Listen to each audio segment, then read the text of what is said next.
Oke, halo rekan-rekan trader sekalian. Selama sudah saya tidak bikin konten karena ya ada kesibukan lain. Kemudian juga bikin konten itu kan tidak mudah ya. Jadi banyak yang harus dipikirkan.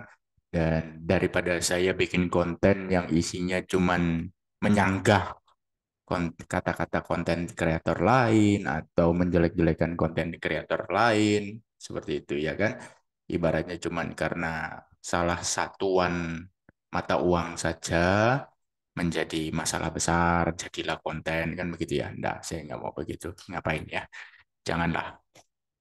Nah, kali ini karena ada suatu kejadian besar dan juga ini menghebohkan dunia finansial di seluruh dunia. Bahkan orang-orang banyak yang menyamakan apakah kali ini akan sama dengan 2008 yang akan men-trigger krisis finansial besar. Nah, ya, ini gara-gara SVB Bank ya, dia kolaps. Nah, beberapa hari ini sudah memang muncul banyak konten-konten yang membahas tentang ini di YouTube. Namun setelah saya tonton, ya mereka berbicara dari sudut pandangnya masing-masing. Ada yang dari dunia kripto, mereka berbicara, ya datanya justru bagus ya. Kalau dari orang-orang kripto itu, mereka bikin konten, pakai data gini, gini, gini, gini, gini, bukan asal capcus saja, tapi mereka pakai data. Tapi ujung-ujungnya viewer digiring ke arah, nah itu kan lebih aman blockchain, lebih aman kripto, gitu ya. Terus ada juga dari, ya ibaratnya ini banyaklah konten-kontennya dari beliau. Cuman beliau ini malah menggeretnya ke arah startup yang game over, bakar duit selesai apa segala macam ya.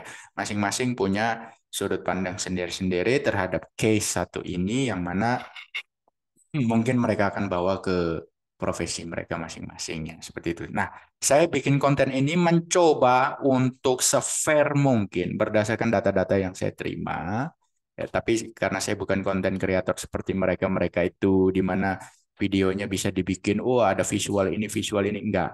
Jadi yang saya sampaikan ya apa adanya dan saya berbicara dari perspektif manajemen resiko, ya perspektif manajemen risiko di mana manajemen risiko itu harus selalu ada dalam setiap bidang dan ternyata SVB Bank ini juga mengajarkan kita tentang manajemen risiko setelah saya bedah lebih dalam lagi seperti itu. Ya, jadi kita mulai dulu. SVB Bank ini tahun 83 ya lahir dan memang dia apa namanya menfokuskan klien-kliennya itu bukan penabung seperti kita-kita ini, di mana ibaratnya orang-orang biasa yang menabung ke bank, ibaratnya kayak kita nabung Bank Mandiri apa segala macam BCA gitu ya. Nah, dia memang mengkhususkan diri kliennya adalah para corporate-corporate dan dia sudah bikin namanya Silicon Valley Bank. Jadi artinya para penabungnya itu yang taruh uang di Silicon Valley Bank itu, SVB Bank, adalah para startup. Titik. Sampai di situ dulu. Adalah para startup. Jadi hampir 100% nasabahnya adalah perusahaan startup yang menaruh duitnya di sana. Corporate. Jadi bisa dibilang ini corporate banking. Cuma corporate-nya itu lebih ke startup. Itu dulu. Ya, jadi kliennya siapa? Roblox, Fox Media, Etsy, Roku, Vimeo. Ya besar-besar lah pokoknya. Startup-startup besar. Seperti itu. Nah, kebangkrutannya ini merupakan kebangkrutan terbesar untuk banknya di Amerika Serikat yang terbesar kedua sepanjang sejarah. Ya, bank yang bangkrut di Amerika nomor dua terbesar sepanjang sejarah. SVB Bank, Silicon Valley Bank. Jadi Anda bisa rasakan dampaknya itu, oh langsung ini bakal kemana-mana ini kayaknya. Jangan-jangan seperti Lehman Brothers ini kan begitu ya. Terus merupakan yang terbesar sejak 2008 crash. Jadi sejak 2008 hingga sekarang ada bank bangkrut ada di US. Tapi yang ini paling besar sejak 2008 itu Silver sampai Silicon Valley Bank ya. Nah, kenapa bisa bangkrut? Nah, kenapa bisa bangkrut? Maka kita harus melihat terlebih dahulu backgroundnya Ya kan? Karena tidak serta-merta suatu ini bisa institusi besar begini bisa bangkrut gitu kan ya. Lucu ya. Nah, kita harus lihat dulu ya. Berdasarkan data di tahun 2019 ya. Waduh, kecil ya tulisannya sebentar. Di tahun 2019 itu SVB Bank, sorry, saya perbesar. SVB Bank ini harusnya tidak terlalu kecil ya, harusnya masih masih kelihatan harusnya. Zoom in lagi. Oke, harusnya cukup. Di tahun 2019 itu jumlah dana yang ada di SVB Bank itu adalah senilai 61 billion ya US dollar, 61 miliar US dollar tahun 2019 ya di akhir 2019. Di akhir 2021 ya di akhir 2021 itu jumlah uang yang ditabung di Silicon Valley Bank itu ada 189 billion US dollar. Jadi peningkatannya sangat fantastis hanya dalam 2 tahun. Jumlah dana yang ada di sana meningkat bukan lagi 200% tapi 300% dalam 2 tahun. Kenapa? Ya pandemi. Pandemi startup banyak dapat funding. Kok bisa startup dapat banyak funding? Iya, US interest rate atau the Fed rate itu almost zero. Jadi free money for everyone gitulah. Free money for everyone to invest. That's why startup-startup itu booming pada saat itu mereka mendapatkan pendanaan gila-gilaan. Ditambah lagi pandemi itu ya. Semua orang membutuhkan produk-produk startup. Seperti itu. Jadi banyak sekali uang yang ada di Silicon Valley Bank karena startup banyak dapat pendanaan. Uang yang mereka dapat ya para startup ini dapat uang dari pendanaan, uang yang mereka dapat ya mereka tabung di Silicon Valley Bank untuk operasional, ya bayar gaji apa segala macam seperti itu. Nah, pada saat ini dengan jumlah uang yang begitu banyak, mau invest juga ibaratnya perusahaan-perusahaan juga masih pada perusahaan konvensional kan juga masih pada kelimpungan ya karena pandemi. Sedangkan mau invest di startup, bank itu berpikir 2 kali kalau mau invest di startup. Yang invest di startup itu startup adalah capital venture, bukan bank konvensional. Silicon Valley Bank ini adalah masih tergolong bank konvensional seperti itu. Jadi ibaratnya kalau kayak di Indonesia, startup ini dibiayai capital venture itu PT yang berbeda dari bank, ya. Supaya kalau ada apa-apa dengan pendanaan, capital venture-nya bangkrut tidak menyeret aset dari perbankannya. Nah, Silicon Valley Bank ini bank konvensional sama seperti BCA, Mandiri apa segala macam sama. Nah, mereka tentunya akan memilih menaruh dana ini di instrumen investasi yang very very low risk, almost zero risk, kan seperti itu ya. Yaitu mereka taruh di US Treasury Bond, jadi obligasi pemerintah ya, obligasi pemerintah US ya. Tentunya untuk mendapatkan return yang baik karena pada saat itu tingkat suku bunga itu hampir nol, maka untuk mendapatkan return dari dana ini mereka harus taruh di obligasi yang jangkanya panjang, di atas 10 tahun. Seperti itu. Katakanlah mereka taruh di obligasi gampangnya yang 10 tahun. Terus dapat return 1% per tahun. Oke. Nah, resikonya di mana kalau taruh di instrumen seperti ini? Resikonya hampir nggak ada selama ya dana tersebut tidak diutak-atik sebelum jatuh tempo. Paham ya? Jadi Anda taruh di obligasi, Anda beli obligasi ini, kalau dalam 10 tahun Anda tidak tarik dananya karena kebutuhan mendesak, ya, ya, tiap tahun Anda akan terima 1%, 1%, 1% returnnya. Terus di akhir tahun ke-10, Anda akan terima kembali dananya. Ya, seperti itu. Jadi ibaratnya kelihatannya safe. Karena apalagi ini surat utang atau obligasi yang dikeluarkan oleh pemerintah. Ya, jadi safe. Nah, oleh Silvergate lagi, Silicon Valley Bank, dia taruh 80 billion. di sini. Dia taruh 80 billion di obligasi tenor 10 tahun lebih. Ya. Nah, sampai 2021 akhir tidak ada masalah, tidak ada masalah. Ya, nggak ada masalah, santai aja seperti itu. Nah, mulailah inflasi naik. Ya, perlahan-lahan, perlahan-lahan, perlahan-lahan. Tapi The Fed waktu itu ibaratnya bilang, oh nggak ada masalah, inflasi yang terjadi ini hanya transitori atau ibaratnya bersifat sementara, nanti juga turun lagi, ya kan? Untuk Anda yang lupa ini sebagai refresh. Jadi ya mungkin si Silicon Valley Bank akan berpikir pada saat itu ya udah tetap aja taruh di sana gitu kan, santai wae, lawong bosnya bilang ini sepertinya hanya akan bersifat sementara and der kan gitu, aman bos, tenang aja. Tapi terjadi perang Ukraina Rusia, harga minyak naik, apa segala macam naik, inflasi tambah kencang lagi ya. Perang itu kan terjadi di Februari pertama kali kan, Februari 2022. 2021 akhir itu The Fed masih ngomong transitory, transitory, transitory inflation, transitory inflation. Begitu perang itu terjadi, langsung kata-kata itu hilang tanpa jejak, hilang tanpa jejak. Inflasi naik, bong, bong, bong. Terus ibaratnya The Fed mau tidak mau harus cepat menaikkan suku bunga. Sampai di sini timbul masalah nggak? Enggak. Tidak akan timbul masalah kalau tidak ada bank rush. Ya. Kalau 189 ini tidak ditarik, nggak akan ada masalah, bos. Nggak akan. Jadi santai aja. Ya, nggak akan ada masalah.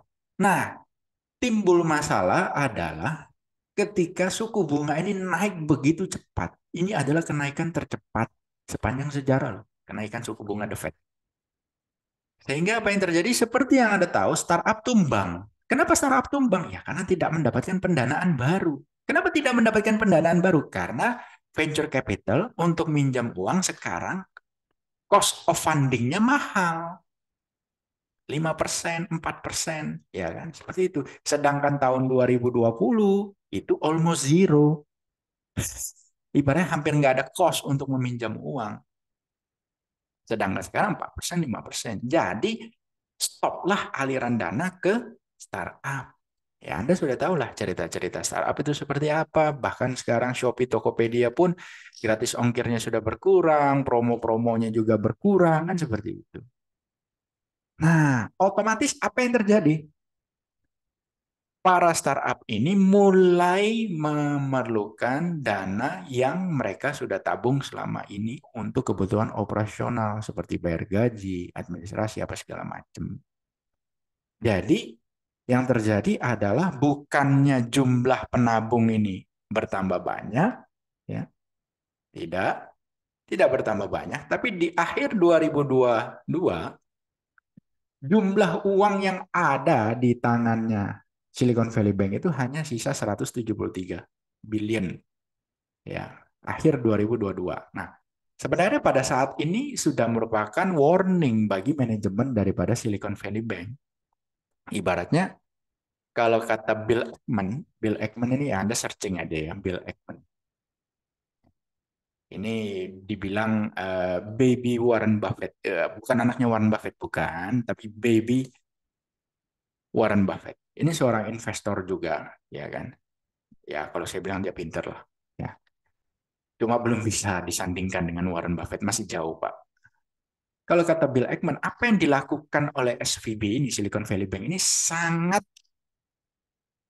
salah. Karena dia menabrak aturan dasar daripada keuangan. Anda tidak mungkin ya menaruh investasi atas uang jangka pendek. Ini kan uang jangka pendek. Sewaktu-waktu ya boleh ditarik, ya kan namanya juga tabungan.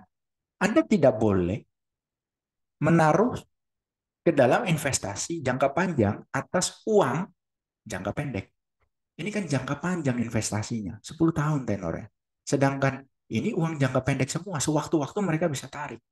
Loh kenapa? Berisiko. Nah, bukankah tadi aman? Aman kalau obligasi ini tidak dicairkan, ibaratnya hanya menunggu jatuh tempo. Dalam hal ini misalnya 10 tahun. Kan jadi masalah kalau pingin dicairkan di tengah jalan. Ambil contoh deh, Anda punya deposito, anggaplah deposito 1 tahun. Kurang dari 1 tahun, Anda mau tarik uangnya bisa nggak? Bisa. Ada yang namanya penalti. Simpelnya kan begitu. Ada yang namanya penalti.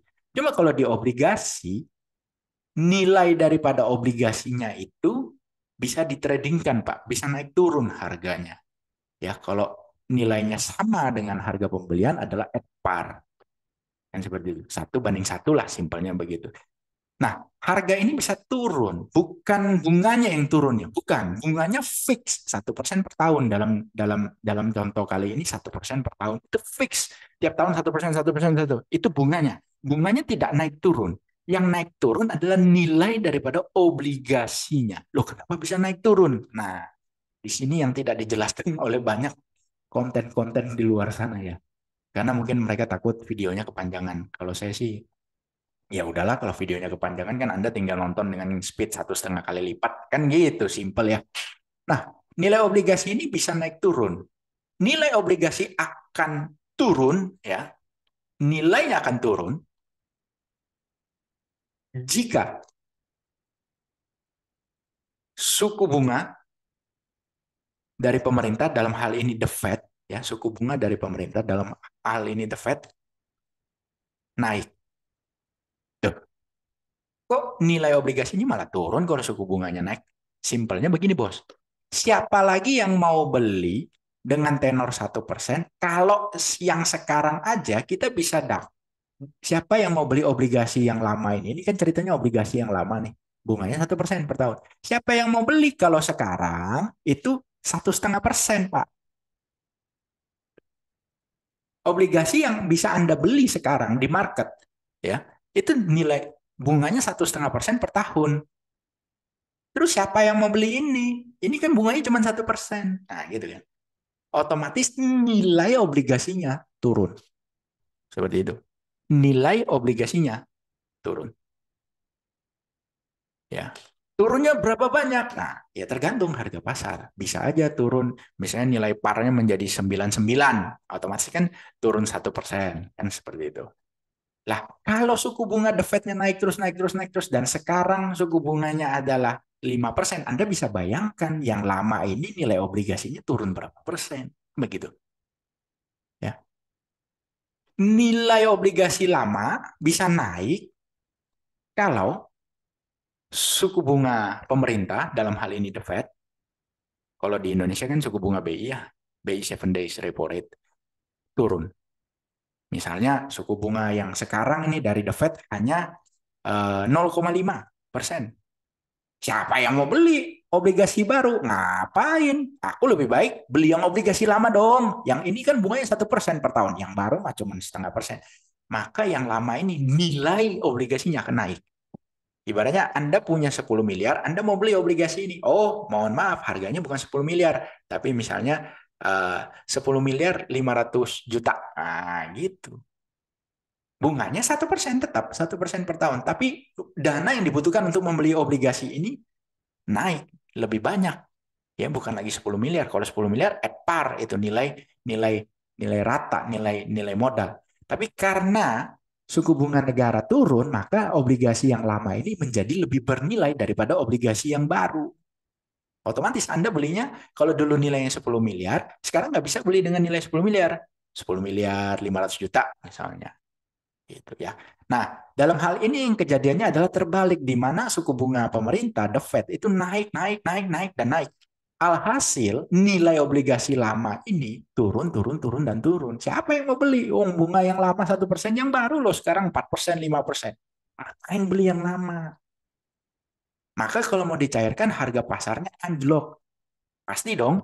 Karena kan ini barang lama bunganya lebih kecil. Nah, di situ ya, di situ. Nah, cilaka 12-nya masuk ke 2023 ini, masuk ke 2023 ini, suntikan modal untuk startup itu kan makin, aduh, makin nggak ada, Pak. Makin nggak ada. Makin nggak ada. Ya. Jadi yang terjadi adalah para startup itu mulai makan makan tabungan. Ceritanya dia mereka orang makan tabungan, makan tabungan. Otomatis kan cairin, ibaratnya tarik duit, tarik duit, tarik duit, tarik duit. Kalau ini ditarik, tarik, tarik, tarik, dan tarik terus, lama-lama cadangan kas yang tersedia di Silicon Valley Bank kan mulai sedikit, otomatis dia at the end harus mencairkan obligasi jangka panjang ini. Ya. Itu pokok permasalahannya Silicon Valley Bank. Itu pokok permasalahannya. Ya, dari Silicon Valley Bank. Alhasil pada tanggal 8 Maret, ya, 8 Maret 2023, Silicon Valley Bank uang kiri, hajar kiri, jebret di market obligasi tenor 10 tahun ini sebesar 21 billion US dollar. Jual 21 billion, ya. Dia jual nih. Hajar kiri berapapun, yang penting ada bidnya, sikat. Jual. Gitu kan. Ingat ya, kalau ini tidak dijual, berapapun harga obligasinya, berapapun harga marketnya, itu hanya merupakan floating loss, unrealized loss. Memang di pembukuan kelihatan unrealized loss-nya berapa, tapi itu belum menjadi loss sebenarnya karena belum dijual. Jadi sama seperti Anda punya saham Bank Mandiri misalnya, Anda beli di harga 10.000, jebret. Kalau sekarang harganya 9.000, Anda sudah rugi nggak? Belum, karena Anda belum jual. Nah, kan begitu ya? Belum, Anda belum rugi, karena Anda belum jual. Tapi kalau Anda klik portofolio, jebret, kelihatan di situ, rugi 1.000. Apakah sudah menjadi kerugian nyata? Belum dijual. Itu masih floating loss, masih unrealized loss. Ya, tapi begitu Anda jual, oke deh 9.000 saya perlu duit, saya jual aja deh, market 9.000 ya, ya udah jual. Maka 1.000 itu menjadi realized loss. 8 Maret 2023, Silicon Valley Bank jual 21 billion. Brad, tahu berapa kerugiannya? Kerugiannya pada hari itu untuk 21 billion ini adalah minus 1,8 billion. Oh tenang Pak, ini kan perusahaan dengan aset 200 miliar US dollar. Halo bos, bank itu kalau bilang set, itu uangnya orang bos, bukan uangnya dia Pak. Uangnya orang dihitung sebagai aset, gitu loh. Jadi misalnya Bank Mandiri aset 100 triliun rupiah. Uangnya orang, bukan uangnya bank. Sorry, itu uangnya orang, bukan uangnya bank. Ya, uangnya kita-kita ini loh yang nabung di Bank Mandiri. Ya, itu dihitung sebagai aset bank. Jadi pada tanggal 8 Maret dia jual segitu. Rugilah dia. Ya, 8 Maret dia jual. Nah, sekarang kita lihat pada 8 Maret harga saham SVB Bank. Nah, ya, 8 Maret itu masih di harga 267 dolar per lembar saham. Keren ya. 267 dolar per lembar saham. Market tutup baru ketahuan. Dia jual 21 billion obligasi, kemudian dia menelan loss 1,8 billion US dollar. Besoknya berita itu tersebar, ya kan after market close baru itu di announce. Besoknya berita itu tersebar, maka pada panik-paniklah semua orang bahwa oh SVB buang kiri nih di market obligasi. Jadi apa yang terjadi? Semua panik, para venture capital itu langsung venture, ingat ya, venture capital ini yang ngasih modal kepada startup. Startup nabungnya di Silicon Valley Bank. Venture capital panik juga dong dengar berita begini. Nelpon, startup, kamu nabung kan di Silicon Valley Bank? Aku dengar berita begini-begini kemarin. Yaudah, kamu tarik aja duitmu daripada nanti nggak bisa tarik loh. Kan gitu ya. Kenapa nggak bisa tarik? Bukankah ada seperti LPS-nya juga di US? Ada LPS-nya di US. Ya, di US itu ada LPS-nya juga. Jangan salah. Yang namanya FDIC, singkatannya begitu. FDIC ada. Tapi yang dijamin itu per nasabah hanya sebesar 250.000 US dollar per nasabah. Ya. Kalau di Indonesia kan LPS-nya per nasabah 2 miliar ya. Per account, sorry, per account. Bukan per nasabah, per account. 2 miliar. Jadi kalau Anda punya 10 bank, masing-masing bank kurang dari 2 miliar, ya aman, kan begitu ya. Tapi kalau misalnya Anda punya 10 miliar, taruh di satu bank yang dijamin LPS tetap 2 miliar. Jadi jangan taruh di satu bank kalau Anda punya 10 miliar ya. Pokoknya lebih dari 10, dari 2 miliar jangan taruh satu bank. Seperti itu. Nah, di US itu per account dijamin per account 250.000 US dollar. Nah, masalahnya di Silicon Valley Bank ini nasabahnya bukan perorangan, Pak. Jadi nasabahnya itu corporate semua. Dan kalau corporate 250.000 mah ingus doang, ya kan? Jadi otomatis uang yang ditabung oleh para corporate ini di atas 250.000 US dollar. Dan memang secara data 97% nasabah yang ada di Silicon Valley Bank itu dananya di atas 250.000 US dollar. Corporate semua, Pak. 97%. Jadi artinya 97% nasabah yang ada di Silicon Valley Bank itu tidak dijamin dananya. Jadi capital venture ini langsung nelpon. Kamu tarik duit ya, kamu tarik duit ya. Daripada itu, ya otomatis venture capital kan juga punya kepentingan dong. Itu kan duit yang dipinjamkan kepada para startup. Nah, mumpung ada berita begini, mereka terima berita, ayo sudah cepat selamatkan, besok tarik. Terjadilah bank rush. Ya, bank rush. Terjadilah rush. Ibaratnya kalau Anda seumuran saya, mungkin Anda masih ingat, ya zaman dulu tahun 98 itu, orang pada antri di depan bank semua untuk tarik duitnya, sedangkan pintu depannya tutup. Bank rush, karena semua berlomba-lomba untuk tarik duit. Jadi pada tanggal 9 itu berita sudah tersebar, ya kan? Harga sahamnya Silicon Valley Bank drop 60% dalam satu hari dan terjadilah trading halt. Oh, nggak ada ARB, Pak. Oh, mohon maaf, di sana nggak pakai ARB, ya kan? Fair market. Tapi kalau udah kebangetan turunnya seperti ini dan ibaratnya juga turunnya bukan nggak normal lah ya, karena ada suatu insiden di mana ini bisa berbahaya, maka regulator di sana akan melakukan trading halt ya, ya seperti 2020 lah, Anda sering lihat trading halt ya kan. Untuk saham ini disuspend langsung jebret setelah turun 60% disuspend.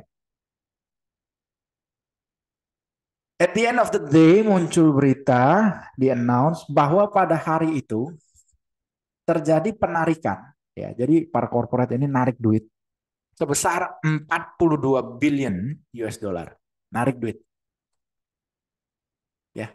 Tarik dan mengakibatkan cadangan kas internal dari Silicon Valley Bank itu minus 958 juta US dollar. Anda bayangin nih, duit yang ada di bank itu minus, Pak. Bukan lagi plus, enggak sisa 1%, bukan juga nol. Duitnya minus, Pak. Apa yang terjadi? Panik kan? Nah, Silicon Valley Bank itu nyari pinjaman, nyari talangan, nyari bailout, mau right issue apa segala macam. Semua mereka lakukan pada tanggal 9. Apa yang terjadi? Tidak ada satupun orang, bahkan regulator sekalipun, mau membantu. Tidak ada. Tidak ada. Jadi perusahaannya diambil alih, jadi tanggal 9 market close, langsung keluar pengumuman, bank ini diambil alih oleh FDIC. Jadi apa yang segala operasional diambil alih oleh FDIC, CEO-nya pun langsung diganti menjadi orangnya FDIC, taruh di CEO-nya Silicon Valley Bank. Itu yang terjadi pada tanggal 8 Maret dan 9 Maret. 10 Maret sahamnya suspend, tidak bisa diperdagangkan. Iya kan? Sampai di sini inilah background cerita daripada apa sih yang membuat Silicon Valley Bank itu drop dan penabungnya itu siapa aja klien-kliennya. Sampai di sini silahkan Anda pertimbangkan apakah ini akan berdampak di Indonesia, itu satu. Apakah ini akan menjadi financial krisis yang seperti tahun 2008? Coba Anda pikirkan dulu sampai di sini sebelum saya lanjut, ya kan? Kalau mungkin Anda akan berkata, oh ini bisa sistemik, Pak. Bisa sistemik apa segala macam, segala macam. Silakan, itu opini Anda masing-masing. Data sudah saya sampaikan, kronologinya terjadinya seperti ini. Ya, oke. Sekarang saya lanjutkan ke bagian yang lucu. Saya lanjutkan ke bagian yang lucu. Jadi pada ibaratnya kan ini bank terbesar nomor 16 ya di Amerika, Silicon Valley Bank. Bank terbesar nomor 16 di Amerika. Sedangkan di Amerika itu ada berapa biji bank sih? Ya kan? Ada 4.300-an bank di Amerika. Silicon Valley Bank itu ada di urutan nomor 16 terbesar berdasarkan asetnya, yaitu ya berdasarkan asetnya yaitu sekitar 209 billion US dollar. Ada di urutan nomor 16. Ya, jadi masih jauh lebih kecil dari Bank of America. Seperti itu. Nah, sekarang kita masuk ke bagian lucu. Bank terbesar nomor 16 di Amerika otomatis harusnya punya divisi risk management. Ya kan? Ya dong. Ini bank terbesar nomor 16 loh. Ya ampun. Kan begitu ya. Nah, cilaka 12-nya Chief Risk Officer-nya. Chief Risk Officer-nya itu resign, Pak. Resign di bulan April 2022. Kamu sure nggak? 2 bulan setelah terjadinya perang Ukraina-Rusia. 2 bulan setelah rally bull oil dari 80-an sentuh 100 US dollar per barel lebih. Ya. Dia malah resign. Oke, resign kan tidak masalah. Pak, tinggal dicari gantinya kan. Tidak ada masalah. Anda tahu gantinya kapan datangnya? Penggantinya itu baru masuk di Januari 2023. Menurut Anda, bank ini ada yang salah nggak? Oh kan bisa diganti sama anak buahnya Pak. Aduh, PLT sama in charge itu kan jelas beda. Decision makingnya jelas beda. Nggak bisa secepat in charge. Kan begitu. Ini cuman PLT. Kalau misalnya Anda bilang kan ada PLT-nya Pak. Nggak ada. Penggantinya itu di-announce baru ada pada Januari 2023. Hello, Januari 2023. 2 bulan, kurang dari 2 bulan sebelum kolaps. Ini bank terbesar nomor 16 loh di Amerika. Ini bagian lucu yang pertama ya. Saya lanjutkan lagi bagian lucu yang kedua. Ya, bagian lucu yang kedua. CIO daripada Silicon Valley Bank adalah dulunya dia adalah CFO, ya Direktur Finance daripada Lehman Brothers. Ini bagian lucu yang kedua nih. Ini bagian lucu yang kedua, benar-benar lucu nih ya kan.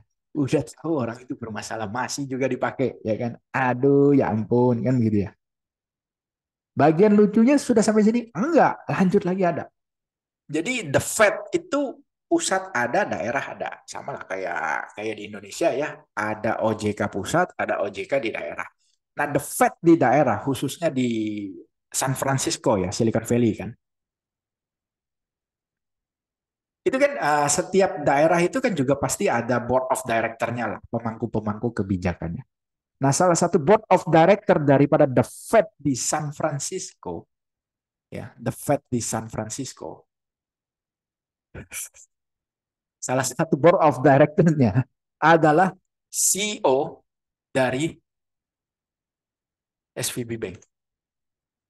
Ya, CEO dari SVB Bank yang bernama Greg Becker. Ini bagian lucu yang nomor 3 nih. Ini kok bisa gitu loh. Ya udah, kok bisa. Terus, sudah sampai di sini bagian lucu? Enggak, masih ada lagi. Beberapa minggu sebelum terjadinya kolaps, jadi beberapa minggu sebelum terjadinya kolaps, itu CEO, CMO, CFO ya beramai-ramai menjual saham yang mereka miliki di Silicon Valley Bank senilai 4,4 juta US dollar total mereka bertiga. Oke, ini bagian lucu nomor 4. Sudah sampai di sini kah bagian lucunya? Tidak, masih ada lagi bagian lucu berikutnya. 12.000 range-nya ya, sampai dengan 140.000 US dollar. Ini saya nggak bisa kasih screenshotnya ya, karena saya mau ngejar waktu. Karena ini baru saya dapatkan semua dan semua saya kerjakan sendiri. Jadi ya bukan seperti konten kreator lain ya yang mereka bisa dengan visual yang begitu indah apa segala macam. Enggak. Saya only by datanya saja langsung karena itu yang Anda perlukan ya kan. Kronologi sebenarnya. 12.000 US dollar sampai dengan 140.000 US dollar range-nya ya. Range. Jadi ada yang dapat 12.000, ada yang dapat 100.000, ada yang dapat 75.000 mungkin, ada yang dapat 80.000 gitu ya. Pak, ini duit bonus tahunan yang dibagikan kepada karyawan-karyawan Silicon Valley Bank beberapa jam sebelum crash. Jadi ini kan sampai di sini kelihatan ya, ada bagi-bagi duit kepada internal. That's why sekarang Silicon Valley Bank ini dituntut oleh para pemegang saham karena terindikasi adanya fraud. Itu satu, adanya fraud, adanya penipuan itu satu. Kedua, sampai dengan detik ini mereka belum bisa menjawab mengapa hanya karena kenaikan suku bunga The Fed sampai bisa membuat bank ini bangkrut. Ya, bank ini sampai bangkrut. Jadi mereka disu oleh para pemegang saham. Ya, itu. Jadi bisa dibilang apakah ini terjadi dengan sendirinya? Tidak. Tidak. Sampai di sini. Terus ada lagi yang lebih lucu. Oh, sistem perbankan di Amerika ini jebol dong, Pak. Masa negara sebesar ini tidak ada yang namanya audit secara berkala? Kan kelihatan dong ibaratnya.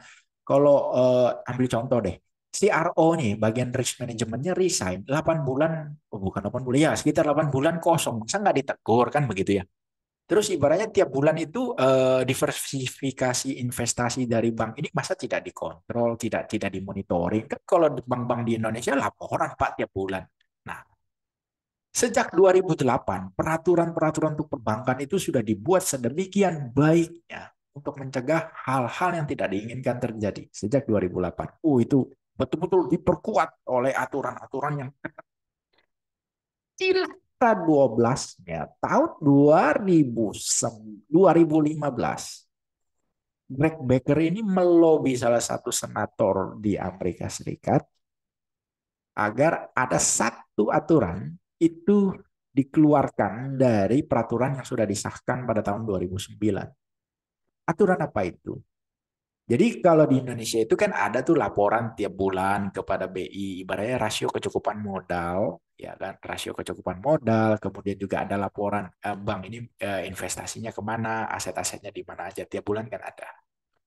Nah, oleh si Greg Baker ini, dia ingin bank dengan aset kurang dari 250 billion US dollar itu tidak perlu tunduk pada aturan ini. Kenapa? Karena ini bank kecil, aset kurang dari 250 billion US dollar itu bank kecil, Pak. Bank kecil kalau di US. Ini nggak ada apa-apanya ya kalau dibandingkan dengan Bank of America, ya kan? Goldman Sachs. Nggak ada apa-apanya, Pak. JP Morgan. Nggak ada apa-apanya ini. Itu mereka gede-gede gajah-gajah. Jadi ya buat apa gitu loh. Aturan ini untuk bank-bank kecil mah nggak perlu. Dan Anda tahu, gol nggak? Gol Pak, tembus Pak. Lelucon yang lagi. Ibaratnya ini, kalau orang yang ngerti finansial, ini lebih lucu daripada stand up komedinya Mongol. Ini sangat lucu gitu loh. Aturan udah dibagus-bagus dibikin supaya tidak terjadi hal-hal yang sedemikian rupa. Malah dideregulasi. Ya itulah. Jadi inilah kejadian-kejadian lucu yang terjadi sehingga menyebabkan apa yang terjadi saat ini, crash bangkrut. Ingat ya, pesawat yang jatuh itu bukan kesalahan satu pihak saja. Tidak. Anda baca laporan KNKT, itu pasti dari beberapa rangkaian kejadian dan kesalahan sehingga membuat pesawat bisa jatuh. Itu. Dan yang terakhir itu kan Max, Boeing Max itu kan. Anda bisa lihat videonya di Netflix. Rangkaian kesalahan itu begitu banyak. Sampai membuat pesawat itu akhirnya jatuh. Jadi bukan Kalau di awal kan kita disuguhkan bahwa pilotnya yang tidak berpengalaman, nggak ikut training. Nah, Anda setelah nonton video itu, Anda lihat kronologisnya, Anda baru sadar bahwa justru Lion Air itulah yang ibaratnya menemukan pertama kali, ya bukan pertama juga sih, ibaratnya sudah memberikan saran gitu loh ke Boeing, tapi nggak didengarkan, Pak. Cuma kan awalnya sebelum data ini dibuka, kita menyalahkan kurangnya pengalaman pilot. Kan begitu. Atau cuaca, atau apa segala macam. Ternyata tidak. Chain of reaction. Ya, rangkaian kejadian. Ini rangkaian-rangkaian kejadian ya yang bermula kronologisnya sampai bank ini bisa bangkrut. Seperti itu. Nah, pertanyaan penting berikutnya. Apakah ini bisa men-trigger financial crisis seperti 2008? Oke, ya. Pertama, kita harus tahu Lehman Brothers ya. Lehman Brothers di 2008 ya. Lehman Brothers di 2008 kenapa dia bisa bangkrut? Karena dia menggunakan leverage. Yang mana leverage itu 30 kali lipat daripada nilai asetnya. Simpelnya begini. Anda punya uang 1 juta, Anda trading dengan margin, Anda beli saham 30 juta. Lehman Brothers saat itu kondisinya ya, kondisinya. Jadi 30 kali lipat. Anda bayangkan, Anda beli saham senilai 1 juta, uang Anda cuma 1 juta, Anda belinya 30 juta. Anda bisa bayangkan, kalau saham yang Anda beli turun 4%, apa yang terjadi? Berarti kan turun 1.200.000. Ya, karena Anda belinya 30 juta, turun 4%, 1.200.000. Sedangkan uang real yang Anda punya, itu cuma 1 juta. Apa yang terjadi? Minus 200.000 kan? Bangkrut enggak? Bangkrut. Oke, bangkrut. Dan itu terjadi dalam satu malam. Nilai asetnya menjadi worthless, tidak bernilai. Nilai asetnya menjadi tidak bernilai dalam satu malam. Kenapa? Ya, uh, crash daripada sektor properti, ya kan? Kemudian high leverage. Leverage-nya betul-betul tinggi sekali. Lehman Brothers. Dan aset yang dipegang ternyata kalau Anda nonton The Big Short, aset yang dipegang oleh Lehman Brothers ternyata adalah sampah. Ya, ya, obligasi yang di backup oleh mortgage ya, di backup oleh KPR-KPR yang beresiko tinggi yang ada di Amerika Serikat. Kemudian leverage-nya 30 kali lipat lagi, sinting. Kan begitu ya. Itu tidak bernilai. Nah, sekarang aset yang dimiliki oleh SVB Bank ini apa? Obligasi pemerintah. Ya kan? Obligasi pemerintah. Sampah enggak? Bukan. Karena dijamin oleh pemerintah. Bukan sampah ini. Bernilai. Ibaratnya kalau ini sampai gagal bayar, maka Amerika kolaps. Itu simpelnya. Ya kan? Sama seperti Anda beli ori, Anda beli suku, oh itu kuat. Ya, almost no risk, almost, ya kan? Almost no risk. Risk itu bisa tetap ada, tapi almost no risk karena dijamin oleh pemerintah. Jadi aset yang dipegang oleh Silicon Valley Bank sampah bukan? Bukan. Ya. Pakai leverage enggak? Tidak. One by one dia belinya. Cash ketemu cash. Lehman Brothers pakai margin 30 kali lipat. Itu perbedaan signifikan. Jadi apakah ini akan sistemik ke yang lain? Anda bisa jawab sendiri harusnya. Karena aset yang dipegang ini sebenarnya bukan aset sampah. Ini nggak akan turun nilainya kalau ditunggu sampai jatuh tempo. Cuma sekarang ini orang berlomba-lomba butuh cash. Makanya dia harus jual obligasi ini di harga pasar yang mana harga pasarnya lagi turun. Seperti itu. Itulah yang menyebabkan dia mengalami kerugian. Ya, jadi ini bukan sampah sebenarnya yang dipegang. Ya, itu satu. Karena ketakutan ini nyebarlah ke bank-bank lain, bank-bank kecil ya, lebih lebih lebih tepatnya bank-bank kecil atau biasa disebut regional bank. Kalau di Indonesia itu kayak BPD lah ya, bank-bank daerah regional bank yang ada di Amerika Serikat. Pada hari di mana Silicon Valley Bank jatuh, itu bank-bank regional seperti Bank First Republic Bank ya, itu juga jatuh boom, ya tanggal 9 dia turun berapa itu 16%, kemudian besoknya turun lagi 14%, besoknya turun lagi 61%. Ya, ini regional bank, bank BPD lah, ibaratnya simpelnya gitu. Terus ada lagi ini PakWest Bank, ya sama, hancur, ya seperti ini Anda bisa lihat tuh, chartnya, plak, patah ke bawah. Terus ada lagi Western Alliance Bank Corporation, pak, patah ke bawah, ya. Terus ada lagi Zion. Ini semua regional bank. Dan Anda tahu bahwa BPD itu biasanya mereka mereka lebih banyak taruh di obligasi pemerintah memang. Jadi di sana itu langsung ada panik semua. Ada panik semua. Orang bank rush, bank-bank ini di rush. Otomatis harga sahamnya pun anjlok. Kan gila ya. Nah, tambahlah lagi digoreng nih sama analis-analis. Oh, sistemik ini, begini. Terus sama orang-orang di luar negeri juga digoreng lagi. Wah, ini bakal menjadi doomsday, blakatak, blakatak, blakatak. Tanpa melihat satupun sisi positif dari kejadian ini. Enggak melihat sisi positif apapun dari kejadian ini. Ambil contoh simpel ya, ambil contoh simpel. Bank-bank besar itu funding mereka bukan cuma dari dana penabung. Ya, mereka dapat duit itu bukan cuma dari orang yang nabung di bank mereka. Ambil contoh misalnya kayak Bank of America, JP Morgan, ya kan. Itu mereka Goldman Sachs itu uang itu bukan dari orang nabung aja, bukan. Ada fund manager di situ, ya kan, taruh uangnya di situ. Macam-macam, ya kan. Bukan cuma dari satu source of funding, macam-macam. Jadi struktur modal mereka itu jauh lebih kuat daripada bank-bank regional.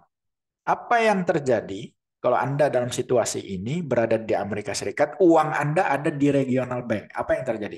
Anda bank rush kan? Anda tarik itu duit. Terus nggak mungkin dong Anda taruh di bawah bantal, bener nggak? Nggak mungkin, nggak mungkin. Anda taruh di mana? Bank yang besar. Anda akan taruh di bank yang besar. Otomatis, kalau begini terus, akan terjadi reformasi. Jangan-jangan Amerika akan mencontoh ke Indonesia, di mana bank di Indonesia itu dulu banyak, terus dipangkas, jadi sedikit. Kan begitu. Jadi nggak terlalu banyak. Oh dulu gila, banyak sekali bank di Indonesia. Kenapa? Ya simple, itu kan dijadikan ajang untuk mendapatkan pinjaman. Di mana duit dari penabung dipakai untuk mendanai korporasi mereka, sister company, brother company, perkata company mereka. Pokoknya dalam korporasi holding company mereka lah. Seperti itu. Nah sekarang kan aturan sudah ketat apa segala macam, jadi nggak boleh. Makanya jumlah bank kan tidak banyak. Seperti itu. Ya itu pertama. Kedua, belum ada satupun bank besar dalam masalah yang terkait oleh Silicon Valley Bank. Kenapa? Karena bank besar yang besar sekali itu pilihan investasi mereka banyak. Mereka tidak cuma taruh di US Treasury Bill, US Bonds, tidak. Banyak macam. Mereka bisa dengan leluasa berinvestasi di berbagai macam bidang. Mereka lebih terdiversifikasi. Seperti itu. Ya, terdiversifikasi.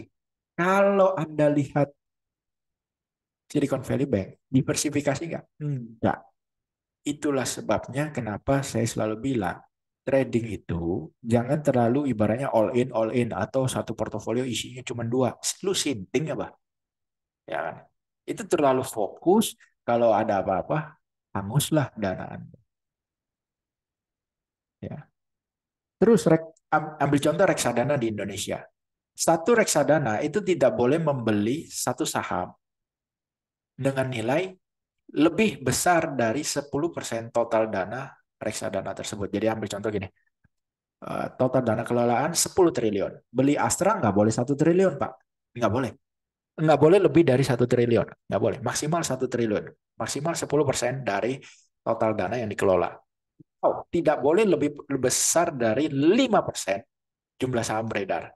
Jadi misalnya, oh kalau gitu bisa beli ini dong Pak, bisa beli Ultra Jaya 1 triliun Pak. Oh nggak bisa, karena Ultra Jaya kan kapitalisasi pasarnya kecil, maka dia ikut aturan kedua, yaitu tidak boleh lebih dari 5% kepemilikan saham di perusahaan tersebut. Kalau nggak salah bunyi aturannya begitu. Jadi ibaratnya nggak bisa 1 triliun, meskipun dana kelolaan 10 triliun, beli Ultra Jaya 1 triliun nggak bisa Pak. Ya, misalnya market cap daripada Ultra Jaya katakanlah 5 triliun ya, ini contoh aja 5 triliun. 5 triliun berarti dia tidak boleh beli lebih dari 250 miliar. Kan 5% dari 5 triliun. Ah, begitu. Itu diversifikasi. Nah, itu aja menurut saya udah terlalu besar ya. Artinya 10% di Astra misalnya gitu, itu besar. Ya, itu besar. Itu besar banget. Ya, apalagi dengan dana sebesar itu. Nah, jadi hal-hal seperti inilah yang fakta-fakta seperti inilah yang harus Anda tahu sehingga apakah ini akan sistemik ke Indonesia juga. Saya bisa bilang sangat kecil kemungkinannya. Kenapa? Untuk hal yang lebih besar daripada masalah Silicon Valley Bank, yaitu tahun 2008, itu masalahnya jauh lebih besar, ya berkali-kali lipat lebih besar. Di Indonesia hampir tidak merasakan dampak, hampir tidak merasakan dampak. Ya, Anda bayangin itu. Apalagi yang getarannya jauh lebih kecil daripada 2008 ini. Jadi bisa dibilang safe. Terus yang sangat berdampak apa Pak? Startup. Selesai cerita game over. Sekarang uang mereka meskipun sudah ditalangin. Oh, sudah ditalangin Pak. Yes. Nanti sebentar ya. Meskipun uang mereka sudah ditalangin, tapi tetap belum bisa dicairin Pak. Jadi gimana caranya mereka bisa bayar gaji karyawan? Gimana caranya mereka bisa bakar duit untuk promo? Kan begitu. Startup, game over. Sebelum ada kejadian ini, startup aja udah game over. Kan kejadian yang men-trigger Silicon Valley Bank harus menjual obligasi jangka panjangnya adalah karena para startup sudah kehabisan pendanaan baru, sehingga para startup ini harus makan tabungan. Kan begitu. Ini yang men-trigger kejadian di mana harus jual obligasi tersebut. Apalagi setelah ini, bocailah tambah hancur startup. Ya, startup hancur. Bakar duit, selesai. Jadi startup bakar duit, selesai. Itu yang paling berdampak. Tapi kalau startup tidak bakar duit, go ahead. Startup bakar duit, selesai. Ya, cuman paling parah di seputaran itu. Tapi untuk sektor yang lain tidak. Apakah berpengaruh ke sektor perbankan di Indonesia? Oh, jawabannya tentu saja tidak. Sektor perbankan di Indonesia itu sangat ketat, likuiditas tinggi, Pak. That's why kebutuhan cadangan modal di bank-bank Indonesia itu tinggi, makanya bank di Indonesia harus mengenakan bunga kredit yang tinggi juga kepada konsumen untuk menutupi loss tersebut, di mana mereka harus ada cadangan cash yang begitu besar di dalam tabungan mereka, bank-bank ini. Jadi yang bisa dipinjamkan keluar itu nggak full-fullan gitu loh. Ya, that's why mereka harus marginnya tinggi. Makanya di Indonesia kan sempat beberapa minggu terakhir dibilang harus menurunkan margin keuntungan para bank di Indonesia karena itu merupakan margin tertinggi yang ada di kawasan Asia. Yes, ya, bank-bank di Indonesia aman, Pak. Dari kejadian-kejadian ini aman, aman. Nah, solusinya apa dari pemerintah di Amerika Serikat? Jadi pemerintah di Amerika Serikat menciptakan, bukan pemerintah sebenarnya, The Fed lebih tepatnya. The Fed itu menciptakan satu produk baru, yaitu namanya, ini ya, Anda bisa catat nih. Keren ini The Fed. The Fed menciptakan produk baru yang namanya Bank Term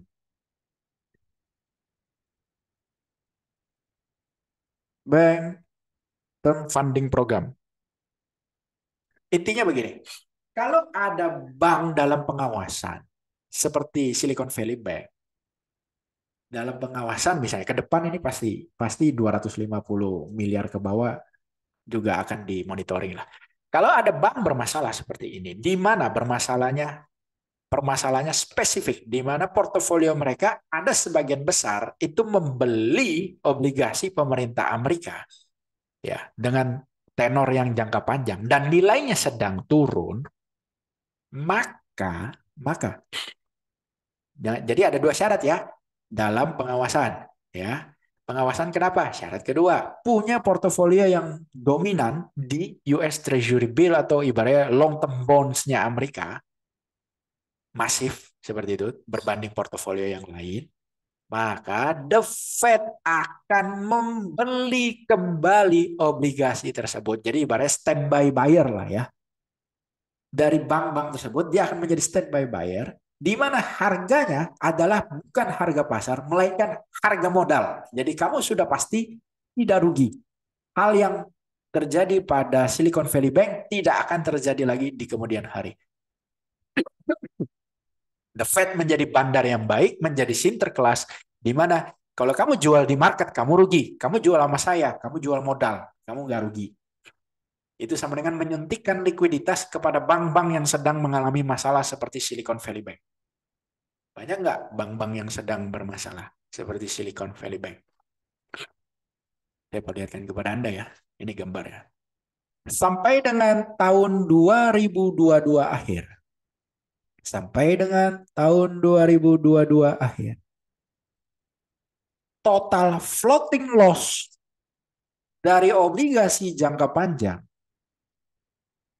yang dipegang oleh seluruh institusi keuangan yang ada di Amerika Serikat adalah, ini kalau di cut loss semua ya, kalau di cut loss semua, adalah 650 billion US dollar. Ini data akhir tahun 2022. Kalau semua di cut loss, maka semua institusi ini akan mengalami total loss senilai 650 billion US dollar. Ini hampir setara dengan bailout yang dikeluarkan oleh pemerintah Amerika Serikat di tahun 2008, yaitu sekitar 850 billion US dollar pada saat itu. Nah, ini kalau dikata semua 650 billion US dollar. Jadi di dalam setiap perbankan, di dalam pembukuan, setiap perbankan yang ada di Amerika Serikat itu saat ini sedang mencatatkan floating loss atas long term bond-nya US. Dan di total 650 billion US dollar. Jadi makanya The Fed langsung mengeluarkan aturan tadi, di mana sebuah produk baru, dia menjamin kepada bank-bank yang sedang bermasalah, ya dia akan buyback itu. Kalau you mau jual, gua terima harga modal. Jadi you gak rugi. Nah, oleh sebagian besar pihak ini bilang baik. Ya, tapi di pihak yang lain juga bilang ini sama aja bikin inflasi naik lebih tinggi lagi dong. Tapi ya mau gimana lagi? The Fed mau melakukan apapun, dia akan tetap salah. Ya, nggak bakar duit ekonomi ambruk, bakar duit ekonomi juga ambruk, ya kan?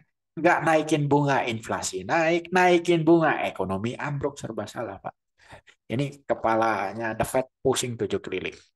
Ya, seperti itu. Jadi seperti itulah dongeng yang ada tentang Silicon Valley Bank. Pelajaran yang kita bisa petik di sini adalah simpelnya, setiap terjadi perubahan signifikan, ya ambil contoh bunga rendah yang sudah kita rasakan sejak 2008 sampai dengan 2020, ya itu sekitar 12 tahunan di Amerika Serikat tuh suku bunga rendah sekali di bawah 2% terus rata-rata, bahkan sempat sentuh nol. Tiba-tiba shifting berubah menjadi tinggi seperti sekarang, itu pasti akan menyakitkan. Ya, namanya perubahan itu pasti akan menyakitkan. Kita harus pinter-pinter, ibaratnya bisa beradaptasi. Ya, mau bisnis, mau trading, mau apapun, semua orang harus pintar beradaptasi. Itu pertama. Yang kedua, Anda harus memanage resiko. Resiko tidak di-manage, Pak. Jangan sampai setolol ini ya. Selama 8 bulan tidak ada yang manage resiko. Bank terbesar nomor 16 di Amerika Serikat. Begini kelakuannya, ya kan? Manage your risk. Jangan sampai seperti ini. Jadinya kena mental ini. Mau bank, mau trader, mau investor, sama aja. Manage the risk. Seperti itu. Dan yang ketiga, Amerika akan resesi. What? Yes, Amerika akan resesi. Lalu terus Indonesia gimana? Aman. Indonesia tidak akan resesi. Yang penting perhatikan inflasi kita. Jangan sampai double digit. Kalau inflasi Indonesia double digit, amsyong kita. Itu aja. Amsyongnya bukan gara-gara ekonominya, bukan. Amsyongnya gara-gara chaos. Itu aja. Anda cek aja histori ya. Saya udah pernah bikin videonya kalau nggak salah. Histori ibaratnya resesi di Indonesia. Pasti di, diikuti oleh adanya chaos. Seperti itu. Jadi bagaimanapun caranya pemerintah Indonesia akan membuat Indonesia tidak resesi karena biayanya sangat mahal sekali. Seperti itu. Kita masih ada yang namanya BLT apa segala macam ya. Jadi paling tidak resesi kita bisa dikendalikan dan harus terkendali. Kita berdoa bersama-sama inflasi kita harus terkendali. Itu aja. Dan chance untuk Indonesia resesi kecil. Ya, sangat kecil. Bisa dibilang sangat kecil. Sejak tahun 65 sampai dengan sekarang kita baru mengalami resesi itu 2 kali, yaitu tahun 65 dan tahun 98. 2008 aja kita tidak resesi loh, Bos. Hanya perlambatan ekonomi. Itu. Jadi Anda silakan berpanik-panikkanlah karena mendengarkan isi konten dari tempat lain. Silakan seperti itu, nggak apa-apa dong. Kalau nggak ikutan panik kan nggak ikutan tren begitu ya. Cuma logika akal sehat tetap jalan seperti itu. Ya, masa pemerintah Amerika sebodoh ini membiarkan ini menjangkiti bank-bank besar lainnya ya? Enggak lah. Ya, aturan sudah dibuat agar 2008 tidak terjadi seperti itu. Oke, terima kasih bagi Anda yang mendengarkan dongeng saya dari awal hingga akhir. Mohon maaf karena saya jarang membuat konten karena bikin konten itu susah, Pak. Ya, daripada bikin konten yang asal-asalan terus ngomongin toko sebelah apa segala macam enggak lah sih ngomongin itu. Oke, thank you for watching and stay safe, stay disciplined, stay focused, stay low risk.